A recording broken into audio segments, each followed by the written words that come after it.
Do you think... I'm also not proclaiming that we need to do good things either. You could also be neutral. The monitor is not on.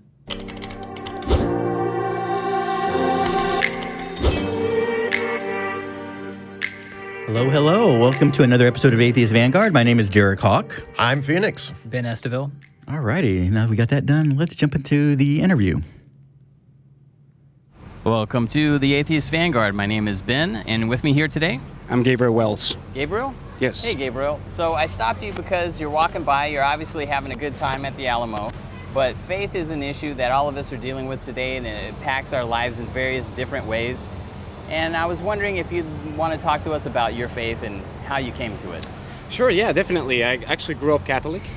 I was actually born in South America, migrated to this great country actually many decades ago.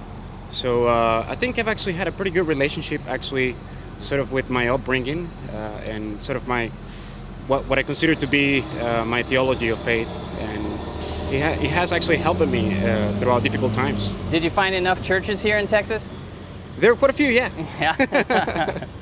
Yeah. So are you going to church now? I don't truly believe that you have to actually go to church to sort of experience your own faith. I think that's just more of a personal balance and a personal choice. And at the same time, just the formation of the church itself is just a sort of an institution, right? It is an institution. Right. It's a very wealthy, Correct. powerful institution. Yeah. And lately we've seen what kind of power the church has, where if it's getting in a scandal where there are priests doing inappropriate things, those priests get shuffled around the globe, and various lawsuits people are getting paid off. Sure. Yeah. And you can actually find various examples of the same level of corruption, not only in sort of from a religion framework, but there are many other institutions around the world that actually, deprecate the same way. So, that's sort of, How do you think we could help that situation? Well, I think it's actually, a matter of humans trying to actually look inward and realize what truly is important. Values. Sure, yeah. Values could be sort of one aspect of things, but also, what's sort of the meaning of us being here. What really truly resonates with people. And honestly, people will tend to actually do good things many times and also bad things. And that's actually perfectly normal. I think actually, you need both sides of the equation in order for you to sort of understand that, what's the definition of good and what's also the definition of bad. So you would encourage people to do good things, good works, be kind. Yeah, and also do bad things as well. I mean, I think without that balance, there is no reconciliation as to how you actually have a perspective. So why are you standing here today? Yeah, basically. So what bad things would you say people should do? I don't think I'm not proclaiming that people should do bad things. I'm just saying that bad things are also necessary for us to sort of understand what good things are. Okay. Do you think... I'm also not proclaiming that we need to do good things either. You could also be neutral. So I think that's also a perfectly fine balance that people may have. Neither good, neither bad. So your faith, do you think your faith directs you to have the option to live in a world or to do neutral things? I think just faith is just a pathway. I think as you grow up and you continue to kind of, take steps towards sort of understanding the world we live in, faith and all these sacred books actually allow you to sort of understand basically what's a good position to take in order to minimize suffering. But it's not necessarily the only way. So suffering is a bad thing and you don't want to encourage it, you want to minimize suffering? No, suffering is not a bad thing. Suffering can be a really good thing as well. Can you give me an example? Yeah, sure. I think, you can definitely look at the struggle that we're going through right now, see the suffering that's actually happening even just a few hundred miles away from here in our borders, right?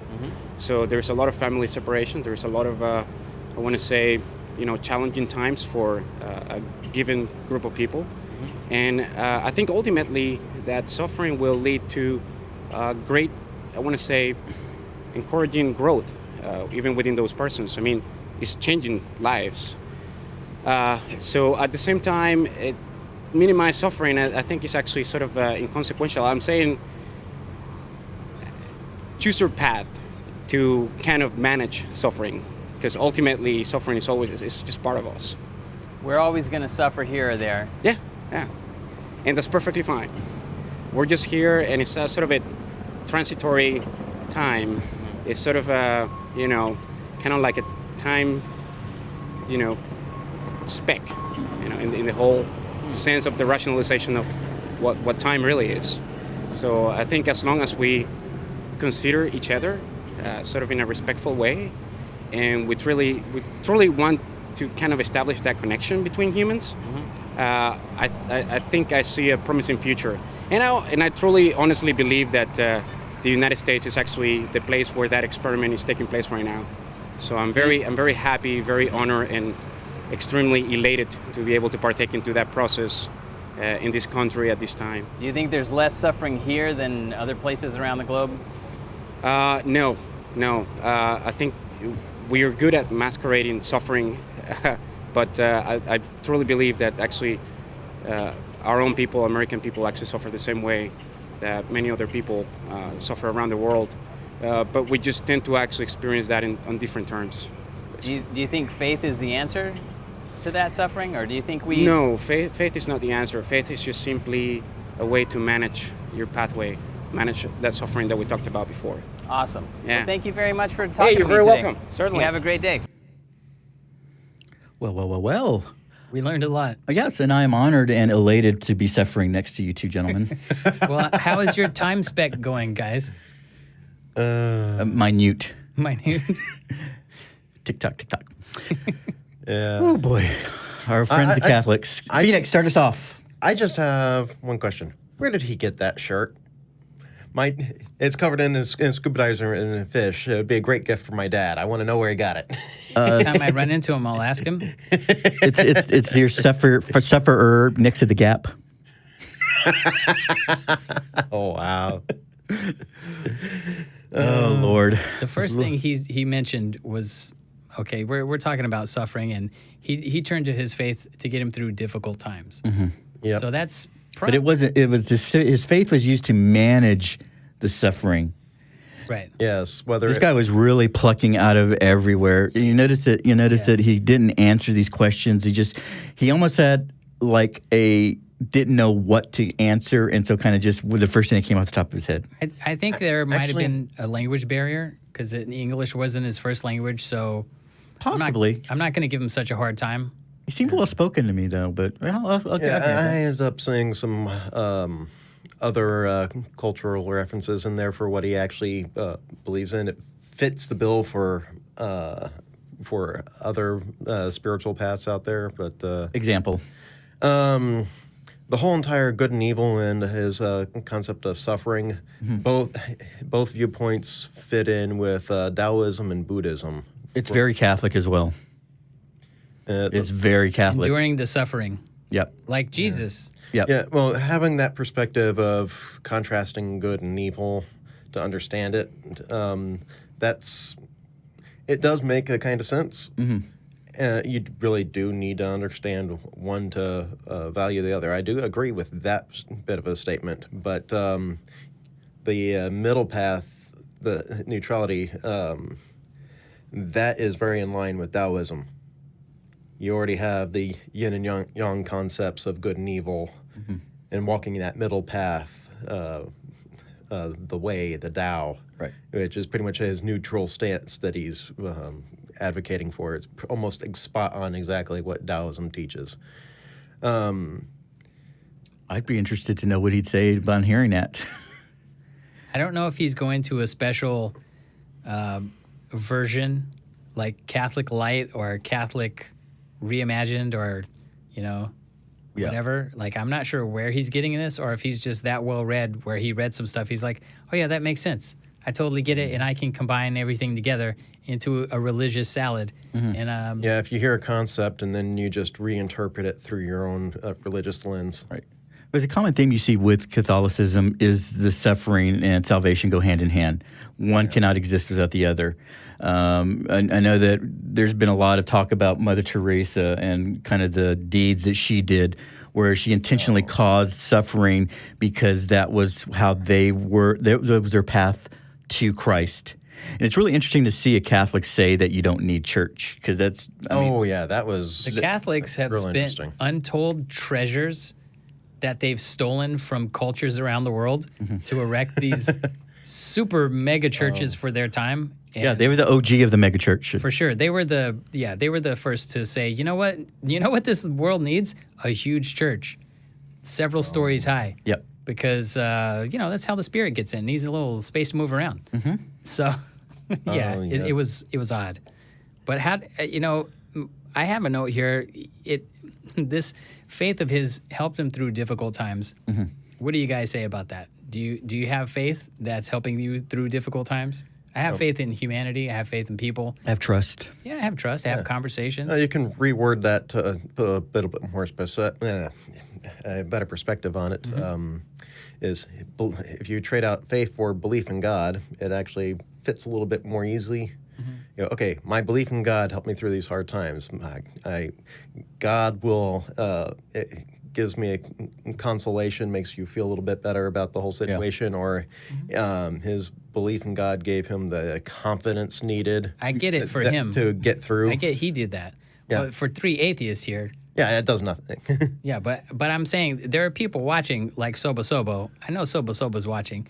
We've had a lot of conversations. He's giving me a hard time. And he would probably be interested to know in how three atheists have God, but we're still alive, going through hard times. Oh, yeah. Well, he could start by not quoting Ray Comfort. Please, no, don't do that. It's a hell on earth.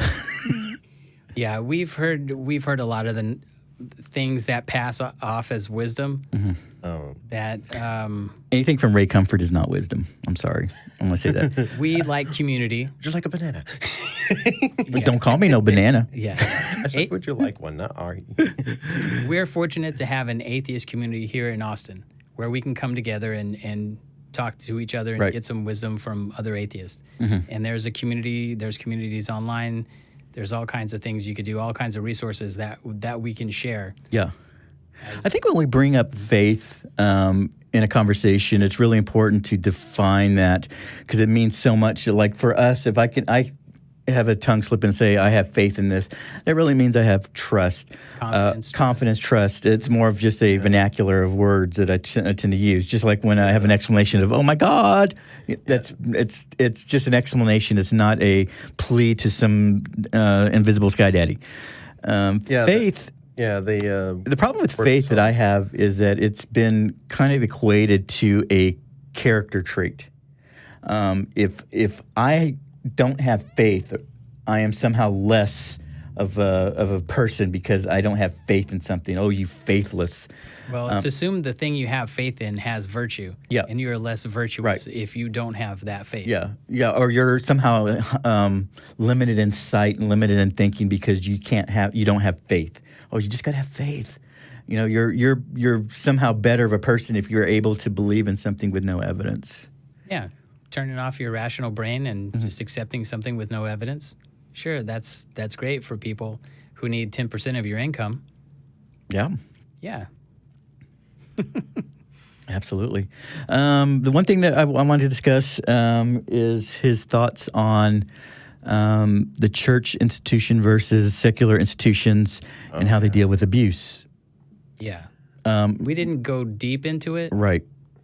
I'm sorry, but there is no comparison of there's no secular institution or any other institution that can get away with molesting and raping children through their connections with the government, through their connections with police, or decide, we're just not going to investigate it, or we're going to shuffle these people around. And then getting shuttled out of the country, getting put into the Vatican, where they then sit on the council to elect the next pope. Correct. So, I mean, there is no comparison. And this is somebody who is trying to, and he's a smart gentleman, definitely a smart gentleman, and I really hope that he does see this episode and can really view and assess what he was saying, because it's really important that this is the dogma that's really kicking in. You're doing whatever you can to reconcile these gaps in this dogma. How can I worship how can I be involved in worship of God in this institute that is doing these things? Pretty bad things. Pretty bad things. And there is no comparison. There's no comparison of what these priests and what these nuns are doing. And this is not just, this just didn't start yesterday or the day before. Yeah. This is centuries in the making. Never mind the extravagance they go through for their churches. I was watching a comedy movie last week, and it's from the early 90s, and there was a bit, and it was like one of those parodies, kind of like Airplane, along those lines. Nice. And there was actually a bit, a parody of a priest stalking and potentially abusing a child. And this is back in the 90s, I mean, in early 90s. And, it's funny how, entertainment reflects reality sometimes, and that's what we're seeing here. Whereas, and it is a problem, and it's your religion, your dogma, your philosophy has betrayed the trust of your very own children. Some people believe that the higher order of the universe, and there's a higher law, there's God's law, and man's law isn't really that important. Mm-hmm. And that's where I think we have the problem. And I'm not really sure how we can live in a society where there are people here who do not believe in the rule of law. Yes. They believe in God's law, and that's higher than man's law. They don't respect the institution of the people, the democratic process, that when elected, we have decided marriage equality is a thing. We're all allowed to marry who we love at this point, right? But there are some people who said, no, that might be your law, but God's law is much higher, and that's what I'm going to abide by. Yeah. It's an interesting point you bring up. I was recently on the, and this is a previous episode that we discussed at TFP, which is the Catholic organization. I went on their website, on their YouTube channel and one of their videos, and just basically commented on, or asked questions, like on your website, on your mission statement, you say that you legislate to protect priests in abuse cases and legislate to keep, for let them being silent on the issue of exactly. abuse. And one of the responses, well, I did get one response, and the gentleman said, well, it's because when a priest takes confession, that's a vow between him and God. It's a sacred vow. And I was like, well, I don't understand why you're not angry that somebody is abusing this potential holy vow and hiding behind it it's a loophole to escape persecution from a crime. It's a matter of law.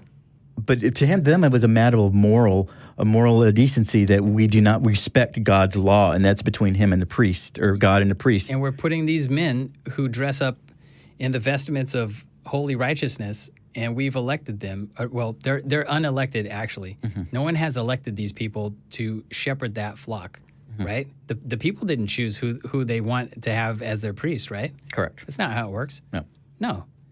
So they've just got to trust that this person is not a predator and trust that it's going to be all right. But if it isn't all right and this person is a predator, what is their recourse? What do they do about it? If they go and go to the boss of this priest, then the priest gets shuffled around to some other community. And you get another priest that you don't know anything about either. This is not a great situation. No. So, Phoenix, what do you think about evil and badness and bad deeds are necessary? Yeah, that's... Because this kind of goes back to the kind of the yin and yang type, good and evil type thing. There might have been a language barrier. I'm not 100% certain that what he said was what he meant to say. Well, he said bad things are necessary, just like... I wouldn't say that they're necessary. I'd say that they're, given how the world works, it's pretty much inevitable. But necessary? No. We're doing everything we possibly can to alleviate anything bad. And when he brings up the suffering, he goes and talks about the religious texts from religions around the world, teaching how to minimize suffering. And he says that you don't really need to do that either, because suffering's just always going to be there. It's kind of like you're being taught to minimize it, but you're not required to minimize it, which was a really weird aspect to his statements that just, it seemed real disjointed to me. Yeah. And again, that's why I wanted him to hopefully see this and rewatch what he saw, because there was a lot of seemed like just picking things out of the air to say something, and it just didn't make any sense because Jesus said, to take care of the poor, take care of the sick, the orphans, all that. It was just, his mission was a good mission, or the intent was, at least the philosophy of Christianity. There's more that's written. But the tenements of it was to make life better and for us to treat each other better. That was the golden rule, basically. I'll give them that. Do you think we could have come up with that golden rule without Jesus? We did. Oh yeah, the golden rule existed long before Jesus came about. Yeah. I don't even know how far back that one goes. Yeah. There might have been some language barrier, that I may be mistaken, but there was a lot of contradictions to this guy's belief in his religion. Yeah, some good questions though. Like, what is the meaning of us being here? To Whatever suffer. you want to make it. It's self-directed for me because I don't rely on people telling me what to do. Mm-hmm. Yeah, I like the. But apparently he doesn't either because he's neutral. Yeah. He doesn't. I like the Douglas Adams answer to life, universe, and everything. 42. And the numerical statement for the asterisk in computer coding, which can stand for whatever you want it to be. So literally, that whole 42 is the answer to life, the universe, everything is whatever you want it to be. Well, yeah, it's your life. You've got to live it. I mean, none of us chose to be here, right? Oh yeah. I mean, no one asked me. Well, I was the just idea that you were meant to be, why are you here? What is the meaning of your life? Means that there was some type of plan that you were a part of. Yeah, it assumes a lot. Yeah. It does assume a lot. But now that you're here, you've got to do something with it, Yeah. or not. Yeah. It's up to you. Yeah. But the Pope, I don't think, would say it's up to you. I don't think the Pope would say you could not do something, which is odd because if I sent this interview to the Pope, do you think the Pope would have any reservations of booting him out of the church? I don't think the Pope would view him as a kind of Catholic he would want to have on the payroll, not on the payroll, but not that, but just on the list of Catholics. Yeah. He would not be considered a Catholic in good standing as far as I'm concerned. Yeah, he would have gotten a little, I don't know, whatever Pope signals. He would have had a Pope down. Yeah, they might bring him in for counseling. Is that where they whip you? I'm not gonna. I've seen too many movies. I've never been brought in for counseling. The nuns at school always just beat me with a ruler. So. And they were fast too. They whipped that thing out like two like a sidearms. For sure. Swirl it in front of the whole class. So it's like, it's almost like that biblical stoning an unruly child at the gates of the city, so everybody could see. It's like, yeah, you're gonna know everyone knows what's gonna happen. Yeah. Oddly enough, I was raised Catholic, but I never had that experience before. I never went to a Catholic school. So well, you missed part of it. There was another interview where I referenced being inside like a prison. That's like a term for prison, because it is literally it's a prison. Yeah, you missed out on that. It's okay. I got to go to a Baptist school. Okay, I don't know anything about Which that. was odd. Did they teach you how to speak in tongues? No. Did you ever speak in tongues? No. Did you ever try? Don't think I ever have. I did. I'm not good at it. Because how do you know you're not good at it? Like what? They didn't. Unless I stutter speaking tongues. Well, no, because everybody else was doing it, and I wanted to do it. So you're comparing your speaking in tongues to everybody else. Now, comparison, as we know, is the thief of joy. You've just got to be yourself. Okay. Let me. Not here. You sure? You do that I in your speak a own mean time. tongues. It may not be right, but I have a southern accent tongue. A southern accent. Okay. Southern, as in Southern Middle Eastern. Well, one of the Oh, that's good. Thank you. I'm gonna take that. Southern Middle Eastern. Wow. Okay. I did like the little comparison there that America itself is the grounds for a great experiment in diversity. I think. Yeah, I think he was real hyped up on America because he came from somewhere else and he's real big on America. And Are we going to talk about how the people that are being put in cages are good for them? Actually, not good for him. Well, I don't know how So we asked him what an example of suffering, and he gave another group suffering. he said it would help them grow. Order. Yeah. So can you guys think of any realistic way that being locked up without any kind of... No, we're talking about stripping babies away from their parents and putting them in cages. How's that going to help them grow? Yeah. Not I enough have no idea. beds, food, or even basic hygiene. So I'm going to speculate here because he did say that he was from South America? South America. So there's a group of people who migrated or immigrated legally, and they do have this kind of animosity toward the people that are crossing over. Now, we're talking about probably upper class people that are moving over versus people that are running away from genocide, war, crime, gangs. It's very typical. It's really sad that he would say that this is some type of beneficial thing for these people to grow, because some of these kids are not even going to see their parents again. There's people that are actually dying. There's no lessons. There's no lessons. It's a suffering. It's a suffering. It's other suffering. Well, it's the suffering of others that is the lesson. It's the lesson that, again, this was implemented to punish people, to prevent people, and people that take joy in this. That's the true evil that's in the world today, because it's just similar to back in the 80s when grid first came on the scene. I was in the church at that time, and you had people that were ecstatic, celebrating because God had finally come out of retirement, had been missing for over 2,000 years, and was finally going to exact the anger and wrath he promised upon the wicked and the detrimental and the grotesque. And it's the same reprobates. thing. Yeah, you celebrate the suffering of others, and I don't care what anybody says. That's very Catholic as well. It's all tied to suffering and blood magic and yeah. Any more topics that we want to cover? I'm done. Anything, Phoenix? Not really. All righty. Well, before we go, we're going to talk a little bit more on suffering, because there's a book. There's a book. And I hear that people in our Christian brothers over there will have problems in their life. They'll have difficulties. Yeah, they'll have difficulties, trials, tribulations, ribulations, and all that above. Yeah. And they opened the book, the holy book, the one holy book, one of many, and we'll find the answers to it. So we're going to try that today. Let's try it out. Yeah, so what's going on in your life that you want to rebuke? Oh, let's just go with car maintenance today.